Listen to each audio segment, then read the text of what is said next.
Now, there's certain information that needs to be written in the letter of protest kung ikaw ay magre-reply doon sa fan. Ganon din sa PAN naman ay walang prescribe kung ano yung content, pero in order na magiging acceptable yung argument mo at saka yung reply mo doon sa PAN, kailangan din na mayroon kang legal basis, ano na yung facts supporting your argument. And just like with the FAN, it is recommended. It's just recommendation ha, pero hindi ito yung sinasabi ng batas na medyo parehas lang yung content I mean, yung proforma or yung format doon sa nire-require sa FAN.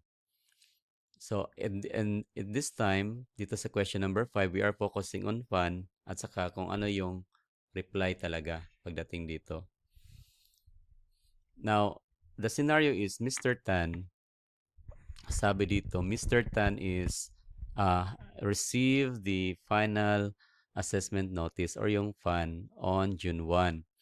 Pagka June 15, nag-file siya ng letter to the regional director stating na I acknowledge the receipt, then dated June 1.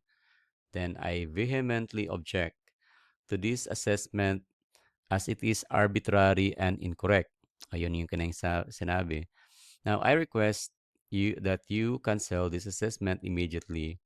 Tapos wala siyang nilagay ng mga other details na nilagay doon at saka, then ayun lang. Now, ang question is, yung kanya bang reply as a protest is a valid? Definitely hindi. Kasi pag mag-reply ka, ng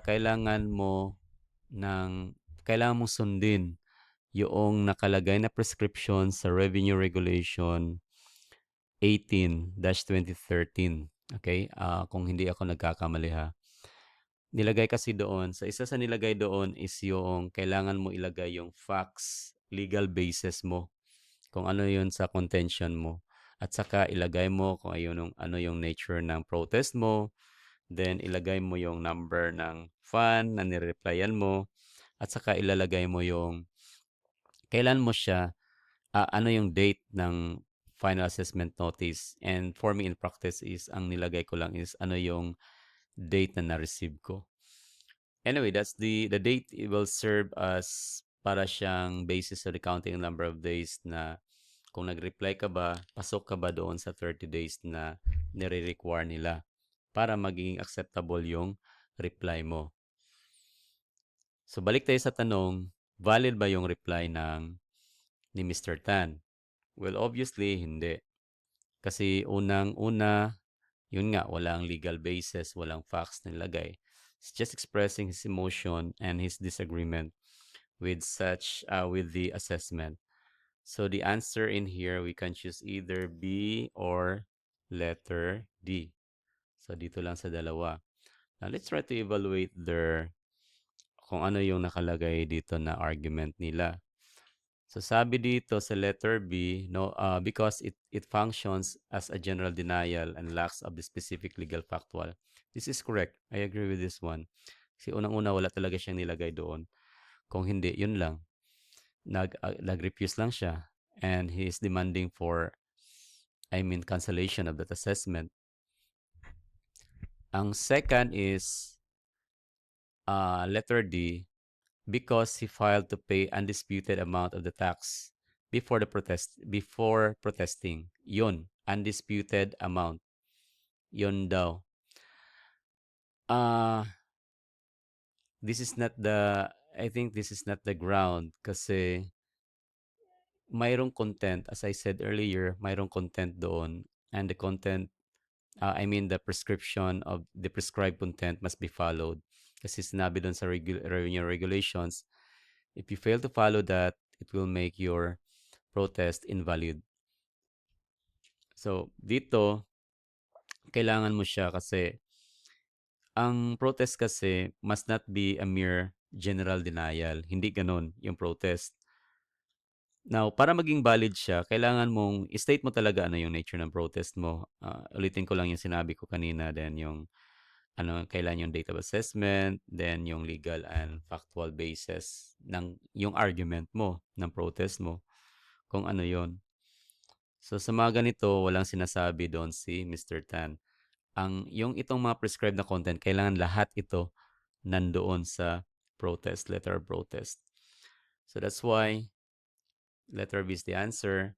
The protest is invalid, not acceptable. So it is effectively denied. Dito naman sa question natin ng what if, Mr. Tan's letter included the legal and factual basis, but he explicitly stated that he wanted to request an investigation, yon, to present new evidence. Yet, he failed to submit any relevant supporting documents within 60 days. Okay. Uh, just to remember na pag nag-serve ng fund, mayroon kang 30 days to reply. 30 days. Then, yung 30 days na yan, it could be, yung reply na yan, it could be reconsideration, yung ginawa mo na protest, or a motion of reinvestigation. Pag reconsideration ang ginawa mo, bali, you're just asking na kung pwede i-review mo yung considering na ganito, may pagkakamali kasi dito. Ang nangyari, wala kang hindi ikaw ay hindi ka nire-require na mag-submit ng additional evidence pag ganyan sa reconsideration. Pero pag reinvestigation, you need to submit evidence. Okay. So mag-plus evidence ka. Submission of evidence within 60 days from the date of reply. Okay. Sorry. From the time that you reply or napatanggap mo yung reply doon or na date of the reply, meron kang 60 days doon sa doon sa pag-submit mo ng evidence. Yun yung sabi dito. Okay.